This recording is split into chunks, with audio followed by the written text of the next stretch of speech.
ሰላም ተነስተልን የተወደዳችሁና የተከበራችሁ ውድ የቻናላችን ተከታታዮች እንዴት ናችሁልን?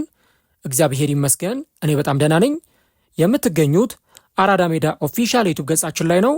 ለቻናሉ አዲስ ከሆናችሁ የዩቲዩብ ገጹን ሰብስክራይብ በማድረግና የሮል ምልክቷን በመጫን የቻናላችን ቤተሰቦች እንድትሆኑ የአክብሮት ግብዣችን ነው። እንዲሁም ደግሞ ዩቲዩብ ፕሮግራሙን ለበርካታ ተመልካቾች እንዲያደርሰው ቪዲዮን ስትጀምሩ ላይክ እያደረጋችሁ መጀመራችሁን አስታውሱ። የአራዳ ሜዳ ኮሜንታተር ተስፋ ወርቅ ሉል ሰገድ አብሬያችሁ ቆይታ አደርጋለሁ። ፈጣሪ ፈቅዶ ዛሬም ከእናንተ ጋር በተለያዩ ፕሮግራሞች ተገናኝተናል። በዚህኛው ፕሮግራማችን ክፍል ደግሞ አሰልጣኝ የርገን ክሎፕን የምንመለከታቸው ይሆናል ማለት ነው። እንግዲህ የርገን ክሎፕን በተመለከተ በተለይም ደግሞ በቅርብ ጊዜያት አንድ ሀሳብ በተደጋጋሚ ጊዜ ሲነሳ ይደመጣል። ይኸውም ደግሞ የተለያዩ ክለቦች ከአሰልጣኝ የርገን ክሎፕ ጋር ስማቸው ተያይዞ ይነሳል። ነገር ግን ደግሞ እሳቸው በፍጹም ወደ አሰልጣኝነት አልመለስም የሚል አይነት ሀሳባቸውን ይሰጣሉ እና ይህ ነገር ደግሞ አሁን በርካቶችን እያነጋገረ ነው ያለውና አሁን ግን አሰልጣኙ ወደ አሰልጣኝነት ስራቸው የሚመለሱበት እድል ያለ ይመስላል። ስለዚህ ጉዳይ የርገን ክሎፕ ምን ተናገሩ? ወደ አሰልጣኝነት ከተመለሱስ የትኛውን ክለብ ሊረከቡ ይችላሉ የሚለውን በዚህኛው ፕሮግራማችን ክፍል ላይ እንመለከታለን።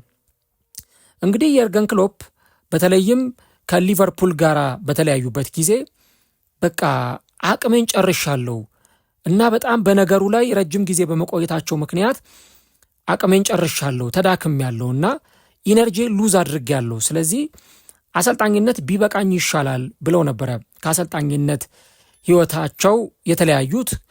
ከዚህ በኋላ እንደውም ወደ አሰልጣኝነት ላይመለሱም እንደሚችሉ አሰልጣኙ የተናገሩት። ነገር ግን የርገን ክሎፕ ሊቨርፑልን ሲለቁ ከነተወዳጅነታቸው ከነማዕረጋቸው ከነበራቸው ከትልቅ ግርማ ሞገሳቸው ጋር አብረው ነው ከሊቨርፑል ጋር አብረው የተለያዩት። ምክንያቱም ሊቨርፑልን በለቀቁበት ጊዜ በቀጣዩ ዓመት ሊቨርፑል የቻምፒየንስ ሊግ ተሳታፊ እንዲሆን አድርገዋል። ከዚህ በተጨማሪ ደግሞ ሊቨርፑልን የካራባኦ ካፕ ዋንጫን እንዲያሸንፍ አድርገዋል። በዛ ሲዝን ሊቨርፑል በውድድር ዓመቱ ባለሳሳት 3ኛ ደረጃን ይዞ ነበር በፕሪሚየር ሊግ የጨረሰውና ጥሩ በሚባል ፎርም ላይ ሆነው ነው እሳቸው ከሊቨርፑል የለቀቁት። ከዚህ በተጨማሪ ራያን ግራቨንበርህን የመሰለ በጣም ጥሩ ተጫዋች ወደ ክለቡ እንዲመጣ አድርገው ነው እሳቸው ከሊቨርፑል ጋር የተለያዩት እና እንደውም ካስታወሳችሁ ያ የመጨረሻ ጨዋታቸውን በአንፊልድ ሮድ ካከናወኑ በኋላ ከደጋፊው ጋር የነበራቸው ስንብት እጅግ በጣም የተለየ ነበረ እና ለቀጣዩ የሊቨርፑል አዲስ አሰልጣኝ አርነ ስሎት ህብረ ዜማ የሊቨርፑል ደጋፊዎች እንዲያዘጋጁ ራሳቸው የአርነ ስሎትን ስም እያነሱ በስታዲየም ውስጥ እያዜሙ ለተመለከታቸው ሰው እኚህ አሰልጣኝ ምን ያክል ቅን አሰልጣኝ፣ ስብዕናቸው ደግሞ በጣም ከፍተኛ የሆነ ሰው እንደሆኑ በቀላሉ ሰው መረዳት ይችላል ማለት ነው። ታዲያ እሳቸው ከሊቨርፑል ጋር ከተለያዩ በኋላ ከተለያዩ ቡድኖች ጋር ስማቸው ተያይዞ ሲነሳ ነበረ። አንዴ ከሪያል ማድሪድ ጋር፣ አንድ ጊዜ ደግሞ ከተለያዩ ቡድኖች ጋር እንደዚሁ ከጀርመን ብሔራዊ ቡድን ጋር ስማቸው ተያይዞ ይነሳል። እሳቸው ግን በፍጹም ወደ አሰልጣኝነት አልመለስም የሚል ሀሳባቸውን ሲሰጡ ነበረ። አሁን ግን የሀሳብ ለውጥ ያለ ይመስላል። እንግዲህ የርገን ክሎፕ ገና የአሰልጣኝነት ስራዬን አልጨረስኩም በማለት ወደ አሰልጣኝነት የሚመለሱበት እድል እንዳለ ፍንጭ ሰጥተዋል። እድሜያቸው እንግዲህ 58 ዓመታቸው ላይ ደርሰዋል እና ከጥር 2025 ጀምሮ ደግሞ የሬድ ቡል ዓለም አቀፍ የእግር ኳስ ኃላፊ በመሆን እየሰሩ ይገኛሉ እና እንደ አውሮፓውያን አቆጣጠር በ2024 ሊቨርፑልን ከለቀቁ በኋላ ቅድም እንዳልኩት ከተለያዩ ቡድኖች ጋር ስማቸው ሲያያዝ ቆይቷል። እንደውም እንደምታውቁት በባለፈው ጥር ወር ከሪያል ማድሪድ ጋር ስማቸው ተያይዞ ሲነሳ ነበርና እሳቸው ለዚህ አትሌቲክ በሰጡት ቃለ መጠይቅ ባለሁበት ቦታ ሙሉ በሙሉ ደስተኛ ነኝ በማለት ሌላ ቦታ የመሆኑ ወይም ሌላ ስራ የመስራት ሀሳብና ፍላጎት እንደሌላቸው ተናግረው ነበር። አሁን ታዲያ በዚህ ሳምንት ሰኞ ዕለት በጀርመን በተካሄደ አንድ ዝግጅት ላይ ለጋዜጠኞች ሲናገሩ እንደገና ጥያቄ ቀርቦላቸው ነበርና ይህንን ሩመር ወይም ይህንን ጭምጭምታ የማይረባ ወሬ ሲሉ ነው አሰልጣኙ የገለጹት። ሆኖም ወደፊት ወደ አሰልጣኝነት ስራ የሚመለሱበትን እድል በሩን ገርበብ አድርገው የከፈቱት ይመስላል። እንግዲህ ለማግኔታ ቲቪ ሲናገሩ ሪያል ማድሪድ ደውሎ ቢሆን ኖሮ እስካሁን እኔም እናንተም አብረን እንሰማው ነበር። ነገር ግን ይህ ሁሉ ከንቱ ወሬ ነው። አንዴም እንኳን ሪያል ማድሪዶች አልደወሉም፣ ከወኪሌም ጋር አልተነጋገሩም የሚል ሀሳባቸውን ሰጥተዋል። ስለዚህ ይሄ አሰልጣኝ የርገን ክሎፕ የሪያል ማድሪድ አሰልጣኝ ሊሆኑ ይችላሉ፣ ሪያል ማድሪድም እሳቸውን ይፈልጋቸዋል የሚለው ነገር ብዙም ሚዛን የሚደፋ አይደለም የሚል ሀሳባቸውን ነው አሰልጣኝ የርገን ክሎፕ የተናገሩት። ከዚህም በተጨማሪ የጀርመን ብሔራዊ ቡድንን ስለማሰልጠንም ጥያቄ ቀርቦላቸው ነበርና ይህንን አስቀድሜ 1000 ለሚሆን ጊዜ ተናግሬያለሁ። አሁን ላይ ስለ ጀርመን ብሔራዊ ቡድን አሰልጣኝነት በፍጹም እያሰብኩ አይደለም ብለው ተናግረዋል። ስለ ወደፊቱ ጊዜ ደግሞ ገና በአሰልጣኝነት ስራዬን አልጨረስኩም። ስለዚህ በሚቀጥሉት ጥቂት ዓመታት ውስጥ ምን ሊፈጠር እንደሚችል ማን ያውቃል። ነገር ግን በዚያ ረገድ አሁን ላይ ምንም አይነት እቅድ የለኝም ብለው ነው የርገን ክሎፕ አስተያየታቸውን የሰጡት ለቀረበላቸው ጥያቄ። ስለዚህ ወደ አሰልጣኝነት ሊመለሱ ይችላሉ። ገና በአሰልጣኝነት ስራዬን አልጨረስኩም ብለዋል። ምናልባት ከ6 ወር ወይ ከ1 ዓመት ወይ ከ2 ዓመት በኋላ እሱን እርግጠኛ ሆነን መናገር አንችልም። ነገር ግን ሁነኛ ስራ ካገኙ ወደ አሰልጣኝነት ሊመለሱ እንደሚችሉ አሰልጣኙ ፍንጭ ሰጥተዋል። ክሎፕ በሬድ ቡል አሁን 2ኛ ዓመታቸውን እየጀመሩ ነው እና ስራቸውን የመልቀቅ ፍላጎት እንደሌላቸውም ማረጋገጫ ሰጥተዋል። በተለይ ደግሞ በሬድ ቡል የጀርመኑን አርቢ ሌፕዚሽ፣ የኦስትሪያውን ሬድ ቡል ሳልዝበርግ፣ የአሜሪካውን ኒውዮርክ ሬድ ቡልስ፣ የብራዚሉን ሬድ ቡል ብራጋንቲኖ እና የጃፓኑን አርቢ አሚያ አርዲጃን እነዚህን ክለቦች በሚያጠቃልለው የሬድ ቡል መረብ ውስጥ በኃላፊነት ስራ ነው እየሰሩ የሚገኙትና ቀላል የሚባል ኃላፊነት አይደለም የተሰጣቸው። የሬድ ቡል የኮርፖሬት ፕሮጀክቶችና ኢንቨስትመንት ዋና ስራ አስፈጻሚ ኦሊቨር ሚንቲዝላፍ በባለፈው የካቲት ወር ለዚህ አትሌቲክ በሰጡት ቃለ ምልልስ ክሎፕ ይለቃሉ የሚለውን ወሬ ውድቅ አድርገውታል። እንደውም ክሎፕ ክለብ ወይም ብሔራዊ ቡድን ለማሰልጠን ይለቃሉ የሚሉ ዘገባዎች ፍጹም መሰረት የሌላቸው ዜናዎች ናቸው ሲሉ ነበር እነዚህን መረጃዎች የገለጿቸው። እና እንደውም እሳቸው ሲናገሩ የርገን ክሎፕ ከፍተኛ ጥረት እያደረገ ነው፣ ከአሰልጣኞቻችንና ከስፖርት ዳይሬክተሮቻችን ጋር የማያቋርጥ ግንኙነት አለው፣ እንዲሁም የሬድ ቡል እግር ኳስ ፍልስፍናን በዘላቂነት እያሳደገ ይገኛል የሚል ሀሳባቸውን ሰጥተዋል።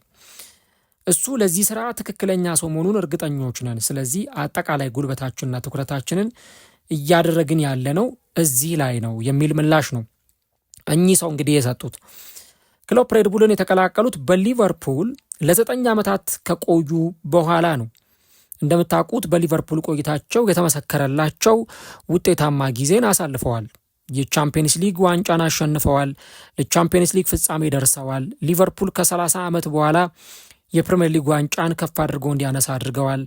የካራቦ ካፕ ዋንጫን፣ በርካታ ስኬቶችን ያሳኩ አሰልጣኝ ናቸው የርገን ክሎፕ እና እንደውም ልክ እሳቸው ከሊቨርፑል ሲለቁ ፔፕ ጓርዲዮላ አሁን የሰላም እንቅልፍ መተኛት ይጀምራለሁ የሚል ሀሳቡን ሰጥቶ ነበር እና በተለይ የሊቨርፑልና የማንቸስተር ሲቲ የየርገን ክሎፕና የፔፕ ጓርዲዮላ ራይቫለሪ ተቀናቃኝነት ለዓመታት የዘለቀና በሞደርን እግር ኳስ በዘመናዊ እግር ኳስ ዓለም በሊጉ ከተመለከትናቸው ጠንካራ ፉክክሮች መካከል አንዱ የፉክክር ኤራ የተፈጠረው በየርገን ክሎፕ እና በፔፕ ጓርዲዮላ አማካኝነት ነበር እና እሳቸው በ2019-20 ፕሪሚየር ሊግን ከዛም በፊት የቻምፒየንስ ሊግ ዋንጫን ደግሞ አሰልጣኙ ማሳካት ችለዋል እና በ2024 ልክ ክለቡን ሲለቁ ቅድም እንዳልኳችሁ ጉልበት እያጣው ነው፣ በቃ ስራዬን ለመስራት ጉልበት እያጣው ነው እና ስራውን ደጋግሜ መስራት አልችልም የሚል ሀሳባቸውን ነበር የሰጡት።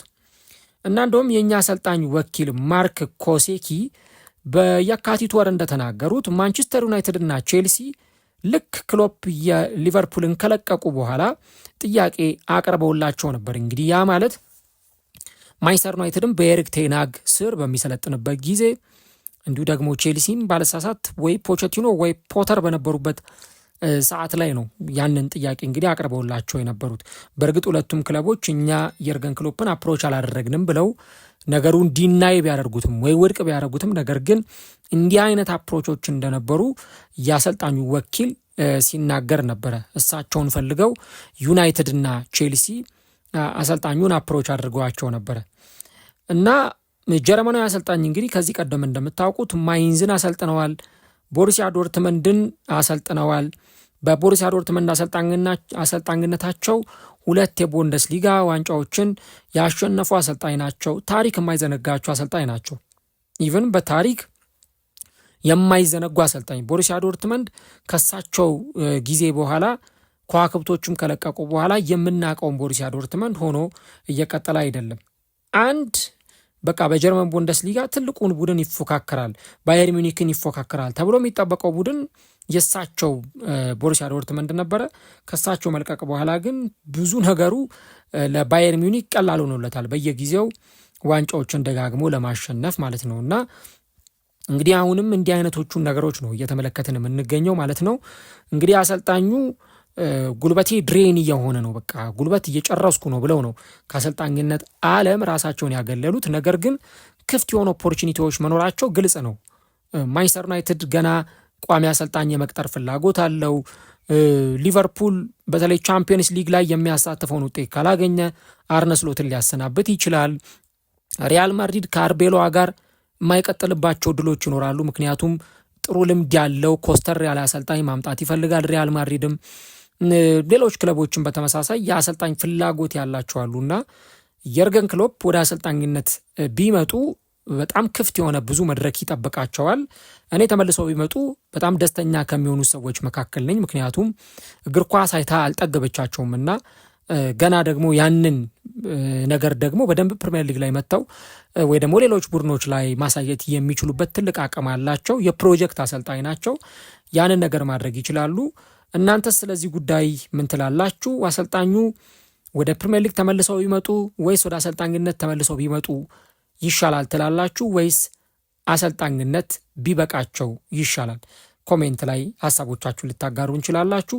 የርገን ክሎፕ ግን በአሰልጣኝነት ስራዬ ገና ስራዬን አላጠናቀቅኩም የሚል ሀሳባቸውን ሰጥተዋል እና በአሰልጣኝነት ሊመለሱ እንደሚችሉ ፍንጭ ሰጥተዋል።